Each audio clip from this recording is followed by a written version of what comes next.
Alladzi 'allama bil qalam, kemudian buat legasi yang sifatnya bisa bermanfaat lebih bagi generasi yang berikutnya. Salah satu caranya dengan menulis.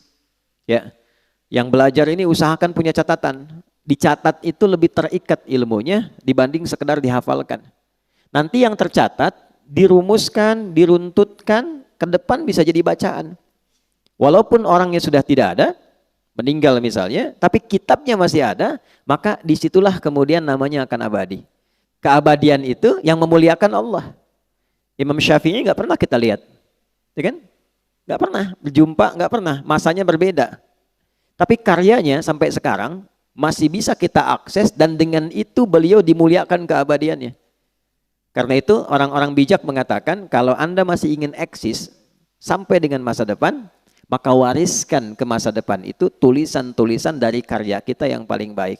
Tidak ada yang terbaik kecuali menyampaikan pesan-pesan yang dimuliakan oleh Allah Subhanahu wa taala. Teman-teman juga begitu. Ya, yang di birokrasi, yang di kedudukan, yang di harta dan sebagainya, ya bukan sekedar kita jalani sebagai profesi. Kalau bisa jadikan legasi, bikin kebijakan. Ya, buat kreativitas, bikin inovasi, tulis.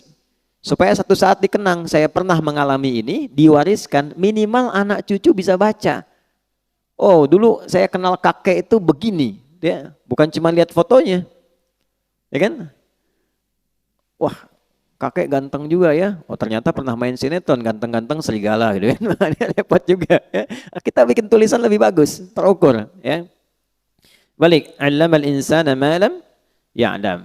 Kemudian yang kedua, selalu berusaha berinovasi untuk menemukan sesuatu yang baru. Ya, jangan pernah terpaku pada satu hal.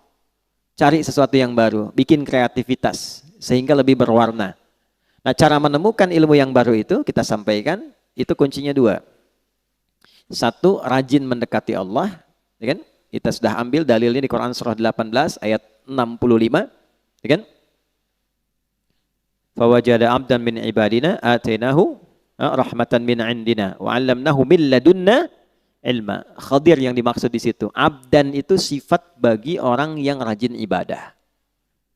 Nah, biasanya ini catat rumus ya. Ini saya belum pernah kasih rahasia nih, tapi pagi ini rahasia di antara kita nih ya. Kita bagi dikit nih. Jadi di Quran itu nabi saja itu panggilannya itu dibagi 3 oleh Allah. Oke? Bagi berapa? 3. Untuk panggilan ya, bukan penyebutan nama. 1 nabi, ya ayyuhan nabi. 2 rasul. Yang ketiga abdun.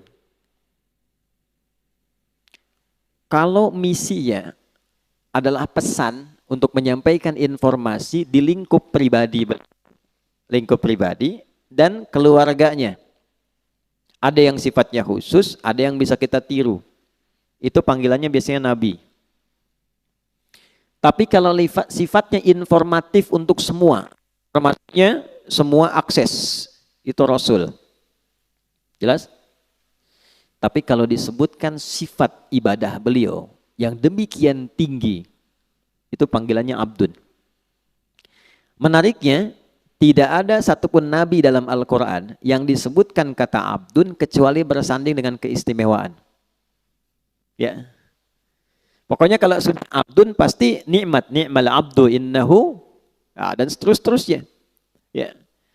Nabi Muhammad itu saat diundang Isra dan Mi'raj, hal tertinggi yang belum pernah dialami para nabi dan rasul sebelumnya, itu panggilannya bukan rasul, bukan nabi, tapi abdun. Subhanalladzi asra bi abdihi, bukan bi rasulihi, bukan bi nabihi. Jadi ternyata Allah naikkan derajat kita itu, ditambah gitu, itu saat kita menghamba. Makanya sering saya katakan, kalau kita rajin sujud menunduk, Allah pasti mengangkat. Tapi kalau orang banyak mengangkat, Allah pasti tundukkan itu. Ya, pasti ditundukkan dengan cara apapun. Nah, jadi termasuk rumus ilmu pengetahuan. Kalau ingin ditambah ilmunya, Allah kasih tambahan, maka naikkan status abdunnya. Dan di Quran, amalan seorang abdun itu selalu dibuka dengan iman. Iman dulu, baru amalan, baru jadi hamba. Contoh, sholat itu deklarasi keabdunan kita, penghambaan kita pada Allah. Deklarasi pertamanya dalam sholat.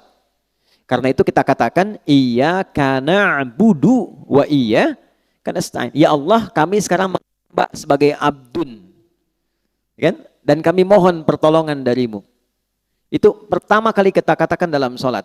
Kalimat sholat itu dibuka dengan iman. Pertama kali di Quran.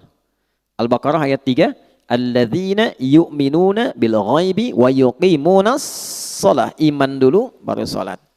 Nah kalau sholat konsisten, imannya diisi bagus, itu persamaannya ilmu diberikan. Di mana ditemukannya? Di Quran surah ke-58, Tarawih semalam, Al-Mujadalah. Di ayat yang ke-11. Ya. Iman dulu, ya ayyuhalladzina amanu, ya kan?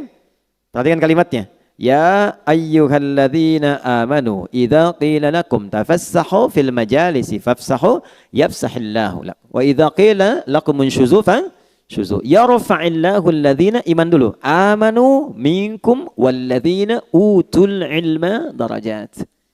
Kalau iman naik, ilmu pasti ditambah. Pasti itu. Ya, itu sudah rumus. Nah, jadi yang pertama kita coba tingkatkan keimanan pada Allah, rajin sholat. Sholat, ya, nanti pasti akan ditemukan hal baru. Yang kedua, ikuti petunjuk Nabi. Misal, kalau mau belajar, ikuti petuah dari Nabi. Begini cara belajarnya. Keluarkan kitabul ilmi. Kalau mau bisnis, ikuti pola bisnis yang ditunjukkan Nabi. Kalau di birokrasi, di kedudukan, ikuti bagaimana petunjuk Nabi. Ambil value-nya, maka apa yang terjadi? Perhatikan kalimatnya. Al-Baqarah ayat 151. Kama arsalna fikum rasulan minkum yatlu alaikum ayatina wa yuzakkikum 2 wa yuallimukumul kitaba 3 wal hikmata 4 5 wa yuallimukum ma lam takunu ta'lamun. Orang yang cenderung mengikuti prototipe kehidupan Nabi, cara yang Nabi ajarkan, gimana menjalani hidup, salah satu keistimewaannya Allah kasih pada orang itu apa yang belum ia ketahui. Nah, teman-teman di serse misalnya kan, kehakiman dan sebagainya, kadang-kadang mau nyelesain kasus susah tuh, mau nemukannya. Sholat, minta petunjuk. Ya, tiba-tiba selesai ketiduran, mimpi dapat. Tiba-tiba dapat pencerahan kemana arah. Itu bisa terjadi. Di bisnis begitu.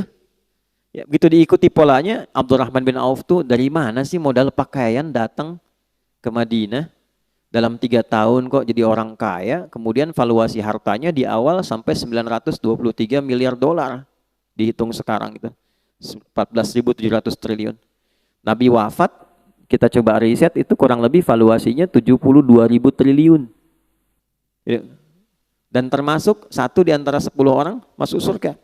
Dan selalu punya kreativitas yang baru, yang nggak dikerjakan orang. Orang pilih yang ini, beliau menemukan yang baru. Orang sudah mau deketin yang baru ini, beliau sudah pergi ke kreativitas yang lain. Jadi hebatnya itu yang dikerjakan orang, itu beliau sudah 2-3 kali 10 step berada di depan. Ya, jadi bikin kreativitas baru, punya inovasi, orang belum ada. Begitu orang ngikutin, ini sudah mengerjakan yang baru lagi. Jadi pantas jadi yang paling unggul di bidangnya. Khalid bin Walid di militer begitu, selalu punya strategi baru. Ya, bayangkan. Ya. Kebayang nggak? Belum saya ceritakan dia. Ini melawan Persia coba. Pasukan ratusan ribu, 100.000 pasukan. Beliau cuma bawa 10.000. Itu menemukan strategi baru. Jadi ada seorang di barat itu sampai kemudian meriset bagaimana seorang Khalid itu bisa menjadi jenderal paling unggul di lapangan. Itu dilihat gitu. Dan itu terjadi utamanya setelah masuk Islam. Sebelum masuk Islam hebat dalam strategi perang Uhud. Setelah masuk Islam lebih hebat lagi. Nah itu jadi bab. Kalau dipelajari bisa sukses di bidangnya. Nah itulah allamal insana ma lam ya'lam. Nah yang kemarin kita telah berhenti di ayat 6-8-nya. Kalau sudah sukses jadi apapun. Nih, jadi ilmuwan, jadi ulama, kan? Pebisnis kaya, yang kedudukan jadi jabatan, jadi jenderal, macam-macam birokrasi, udah jabatan tinggi. Kalla, jangan pernah terjadi. Innal insana la yatgha. Jangan pernah terjadi munculnya potensi-potensi menyimpang bersikap berlebihan. Ar-ra'ahu istaghna, karena sudah merasa lebih dari sebelumnya. Karena pasti peningkatan sesuatu akan merubah karakter dan gaya hidup. Bab gaya kan sering saya ulang begitu, F1 sama dengan F2. Dikonfirmasi di fisika, metafisik itu dengan fisika dekat. Ya, orang kalau gayanya pelan, nggak kedengaran pukulannya. Tapi kalau kencang, bunyinya kencang. Ya, sama, harta kan sering saya katakan, kalau masih punya 10.000, masih bisa dibagi dua. Nah, makan yuk, gitu ya. Ayo, di mana? Warung Jackie Chan depan, ya, misal, ya. Makan 10.000 tuh, berangkat sama Ihsan. Begitu nyampe sana, Ihsan bilang, aduh saya nggak bawa uang. Tenang, kita bagi dua nih, 10.000 bagi dua. Tapi ketika Mus'ab sudah punya 1 miliar, bisa nggak bagi dua sama Ihsan tuh? Belum tentu. Karena sudah berbeda, kualifikasi sudah lain, itu merubah. Dari bawaan sudah beda, wibawa sudah lain, karakter sudah tidak sama. Normal, nggak apa-apa. Quran bilang nggak apa-apa. Yang dijaga itu jangan berlebihan. Gitu.